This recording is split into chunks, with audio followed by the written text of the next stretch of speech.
Shri Swami Samarth यामीज lifestyle मध्ये आपणा सर्वांचे मनापासून स्वागत आहे। तुमच्यापैकी बऱ्याच जणींना प्रश्न पडत असेल की महादेवाची पिंडी देवघरात ठेवावी की नाही, तिची पूजा कशी करावी, तिची स्थापना कशी करावी। तर आजच्या व्हिडिओमध्ये महादेवाच्या पिंडीची घरात स्थापना करावी की नाही, ही स्थापना कशी करावी, पिंडी कशी घ्यावी, पिंडीची स्थापना कधी करावी, स्थापना करताना कोणकोणते मंत्रोच्चार करावे, पिंडीवर अभिषेक कसा करावा, काय अर्पण करावे, काय अर्पण करू नये, पिंडी कोणत्या धातूची असावी, त्यावर गळती ठेवावी की नाही, गळती कशी वापरावी, या सर्व विषयांवर आपण चर्चा करणार आहोत। तरी व्हिडिओ शेवटपर्यंत नक्की बघा आणि व्हिडिओ आवडल्यास लाईक, शेअर, सबस्क्राईब करायला विसरू नका। तर लवकर श्रावण महिना सुरू होणार आहे। श्रावणात भगवान भोलेनाथांच्या भक्तीला अपार महत्त्व आहे। या काळात भक्त शंकराची उपासना करण्यासाठी संपूर्ण श्रावण मासात मंदिरामध्ये जातात, विविध सेवा करतात। पण बऱ्याच जणांना संपूर्ण श्रावण मासात मंदिरात जाणे शक्य होत नाही, त्यामुळे त्यांनी घरातच महादेवाच्या पिंडीवर सेवा दिली तरीही चालते। त्यासाठी घरातल्या घरात पिंडीची स्थापना कशी करावी, पिंडीची पूजा कशी करावी, अभिषेक कसा करावा ते आपण पुढे बघणार आहोतच। आपल्यापैकी बऱ्याच जणांकडे देवघरात महादेवाची पिंडी असते आणि काही जणांकडे नसते। ज्यांच्याकडे देवघरात पिंडी नाही त्यांनी ती केव्हा खरेदी करावी, कशी खरेदी करावी, तिचा अभिषेक आणि स्थापना कशी करावी हे आता आपण आधी बघूया। तर तुम्हाला नवीन महादेवाची पिंडी घ्यायची असेल तर तुमच्या गावात, शहरात जिथे देवाचे सामान मिळते तिथे किंवा भांड्यांच्या दुकानात तुम्हाला पिंडी सहज उपलब्ध होईल। महादेवाची पिंडी विकत घेताना काही गोष्टींची काळजी घ्यावी। जेव्हा मोठमोठ्या मंदिरांमध्ये पिंडीची स्थापना केली जाते तेव्हा ती कितीही लहान मोठी कोणत्याही आकाराची असू शकते, परंतु घरातील देवघरात पिंडीची स्थापना करायची असेल तर एका विशिष्ट आकाराचीच पिंडी घ्यावी लागते। साधारणतः 3 ते 6 इंचादरम्यान या पिंडीची उंची असावी असे म्हटले जाते। दुकानात गेल्यानंतर पिंडीची निवड पटकन करता यावी यासाठी एक छोटीशी ट्रिक सांगेन। तर आपल्या हाताचा अंगठा असतो त्याच्या उंची एवढी पिंडी आपण घेतली तर ती जास्त योग्य ठरते। पिंडीचा आकार हा पिंडीची सेवा करणाऱ्या व्यक्तींच्या अंगठ्या एवढी असावी असे सुद्धा सांगितले जाते। त्यामुळे आपल्या अंगठ्याच्या उंची एवढीच पिंडी खरेदी करणे जास्त योग्य मानले जाते। तसेच पिंडी खरेदी करतेवेळी काही गोष्टींची अजून काळजी घेणे आवश्यक आहे, जसे की ज्यावेळी आपण पिंडी खरेदी करतो त्यावेळी ती खालून पोकळ असू नये। देवांच्या मूर्ती खरेदी करताना त्या नेहमी भरीवच घ्याव्यात, पोकळ घेऊच नये। पोकळ मूर्ती कुटुंबातील सदस्यांच्या प्रगतीला बाधक ठरतात। तसेच पिंडी विकत घेताना दुकानदाराशी मोलभाव करू नये। तसेच वरून 11 किंवा 21 रुपये दक्षिणा म्हणून सुद्धा दान करावेत। पिंडी विकत घेतल्यानंतर ती एका कोऱ्या कापडात गुंडाळून घरी आणावी। पिंडीला झाकून आणावे, उघडे आणू नये आणि आणल्यानंतर तिला सरळ फरशीवर खाली सुद्धा ठेवू नये। त्याचसोबत जर तुम्हाला पिंडीवर ठेवण्यासाठी गळती घ्यायची असेल तर मूर्तीच्या हिशोबाने स्टँड आणि कलश सुद्धा खरेदी करावा।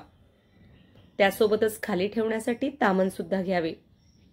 हे ताम्हण शक्यतोवर तांबे, कासे किंवा पितळी घ्यावे। बऱ्याचदा नाग आणि नंदी असणारं शिवलिंग सुद्धा आपल्याकडे असते, त्याची सुद्धा पूजा केली तरीही हरकत नाही। शिवलिंग हे सोने, चांदी, पारा किंवा पितळी धातूचे असावे।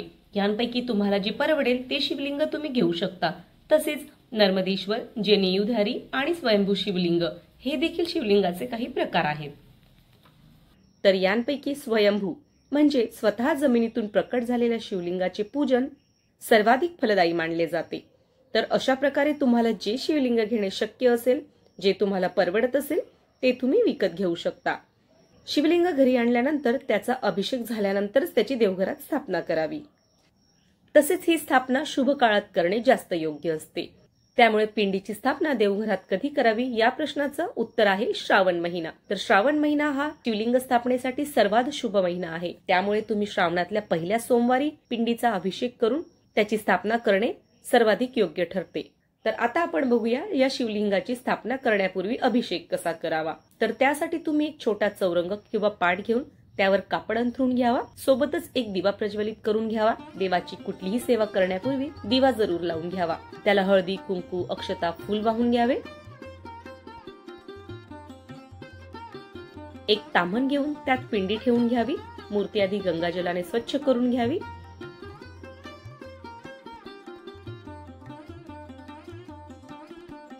त्यानंतर पंचामृताने तिचा अभिषेक करून घ्यावा। पंचामृत तयार करण्यासाठी दूध, दही, साखर, मध आणि तूप घालून घ्यावे। पंचामृताने मूर्तीला अभिषेक करून घ्यावा।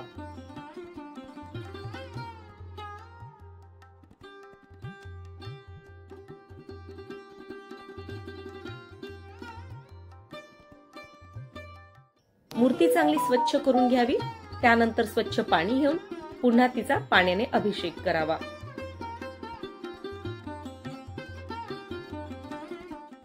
पिंडीला स्वच्छ धुवून पुसून घ्यावे. त्यानंतर या पिंडीला ताम्हणात ठेवून घ्यावे. हे ताम्हण तांबे किंवा कांस्याचे असावे. त्यानंतर तुमच्याकडे जर असेल तर स्वामी समर्थ महाराजांच्या नित्यसेवेचे पुस्तक घ्यावे.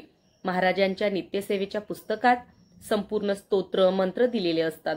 तर ते पुस्तक घेऊन त्यात अनुक्रमणिकेमध्ये शिवनामावली दिलेली आहे. त्यात 108 नावे दिलेली आहेत.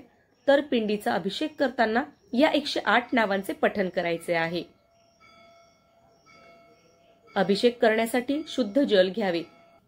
या पाण्यात 4 ते 5 थेंब गंगाजलाचे टाकून घ्यावेत आणि 108 नामावलींमधील एक एक नामाचा जप करत एक एक पळी पाणी ताम्हणात टाकत जावे.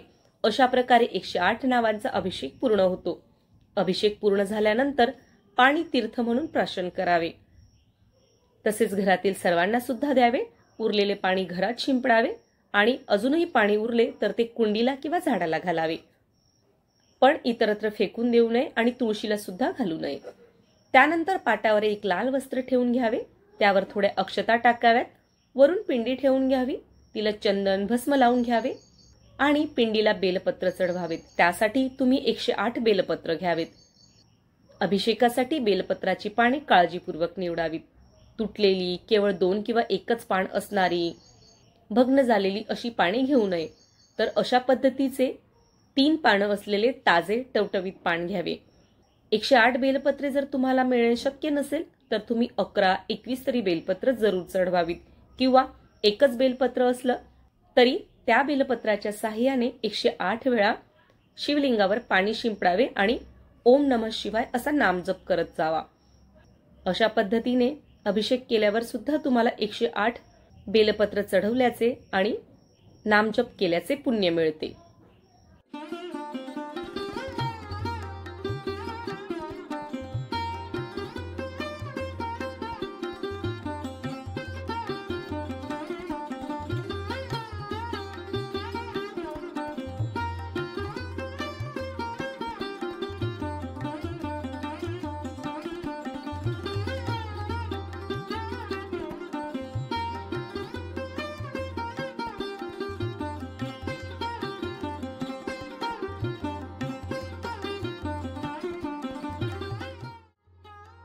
आता पुढचा प्रश्न आहे, देव्हाऱ्यात पिंडीची स्थापना कोणत्या दिशेस करावी? तर देव्हाऱ्यात पिंडीची स्थापना ही ईशान्य दिशेस करावी. म्हणजे तुमच्या देव्हाऱ्याच्या 4ही कोपऱ्यांपैकी जो कोपरा ईशान्य दिशेस येतो त्या कोपऱ्याकडे पिंडीची स्थापना करावी. आपल्याला बऱ्याचदा प्रश्न पडतो की पिंडीचे मुख हे कोणत्या दिशेला असावे. तर एक गोष्ट लक्षात ठेवावी, पिंडीचे मुख हे नेहमी उत्तर दिशेकडे येईल याच हिशोबाने ठेवावे. पिंडीवर गळती ठेवली असेल तर गळतीतून पिंडीवर पडणारे पाणी ज्या मुखाकडून खाली पडते ती दिशा ही उत्तर असावी. तर तुम्ही बघितलेले असेलच की महादेवांच्या पिंडीवर पाण्याचा कलश स्थापित केलेला असतो. या कलशाला छोटेसे छिद्र असते आणि त्यातून थेंब थेंब पाणी पिंडीवर पडत असते. तर असे करण्यामागे एक पौराणिक कथा आहे. ती कथा अशी की समुद्र मंथनातून बाहेर पडलेल्या हलाहल विषाला प्राशन केल्यानंतर शिवजींचा गळा काळा निळा पडला होता. त्यांची खूप जळजळ आणि आग होत होती. त्यांचा दाह शांत करण्यासाठी त्यांच्या डोक्यावरून जलाभिषेक करण्यात आला. या पाण्याच्या अभिषेकामुळे महादेवांच्या शरीराचा, कंठाचा दाह कमी झाला. तेव्हापासून महादेवांना जलाभिषेक अतिशय प्रिय झाला. याच कारणामुळे पूजा करतेवेळी पिंडीला जलाभिषेक करण्यास खूप महत्वाचे स्थान प्राप्त झाले आहे. त्यामुळे बऱ्याच घरांमध्ये पिंडीवर गळती ठेवलेली असते. शिवलिंग घरात स्थापन केल्यानंतर त्याची पूजा करण्याविषयी काही नियमांचे पालन जरूर करायचे असते. ते नियम पुढील प्रमाणे: शिवलिंग स्थापन केल्यानंतर प्रतिदिन पूजा जरूर करावी. या कलशामधून 24 तास शिवलिंगावर जलाभिषेक सुरू ठेवावा. तुम्ही जर बाहेरगावी जाणार असाल तर कुणाला तरी ही सेवा करण्यासाठी सांगून जावे. मात्र या गळतीत खंड पडू नये. तसेच जलाभिषेकाने जमा होणारे हे पाणी तीर्थ म्हणून प्राशन करावे, घरात शिंपडावे आणि उरलेले पाणी झाडांना टाकावे. तुळशीला अजिबात घालू नये. हिवाळ्यामध्ये गळतीमधून जलाभिषेक बंद ठेवला तरीही हरकत नाही. शिवलिंगाची विधिवत पूजा करण्यासाठी जल आणि बेल यांना अनन्यसाधारण महत्व आहे. शंकर भगवानांना जलाभिषेक अतिशय प्रिय आहे. तसेच बेलपत्र, दूध, चंदन, पांढरी फुले यांचा वापरही शिवलिंगाच्या पूजेत करता येतो. मात्र काही गोष्टी अशा आहेत ज्या शिवलिंगावर चुकूनही चढवू नयेत, जसे की केतकी, केवडा, हळदी कुंकू, तुळशी या गोष्टी शिवलिंगाला कधीही अर्पण करू नयेत. तर अशा पद्धतीने भगवंताची अधिकाधिक कृपादृष्टी आपल्यावर राहावी म्हणून येणाऱ्या श्रावणात तसेच महाशिवरात्र प्रत्येक सोमवारी वरील पद्धतीचा वापर करून शंकर भगवानांची पूजा अर्चा नक्की करा. मला खात्री आहे या सेवेचा तुम्हाला नक्कीच फायदा होईल आणि मला आशा आहे व्हिडिओ तुम्हाला महत्त्वपूर्ण वाटला असेल. जर तुम्हाला व्हिडिओ आवडला असेल तर लाईक, शेअर, सबस्क्राईब करायला विसरू नका. भेटूया पुढील व्हिडिओत. श्री स्वामी समर्थ. धन्यवाद.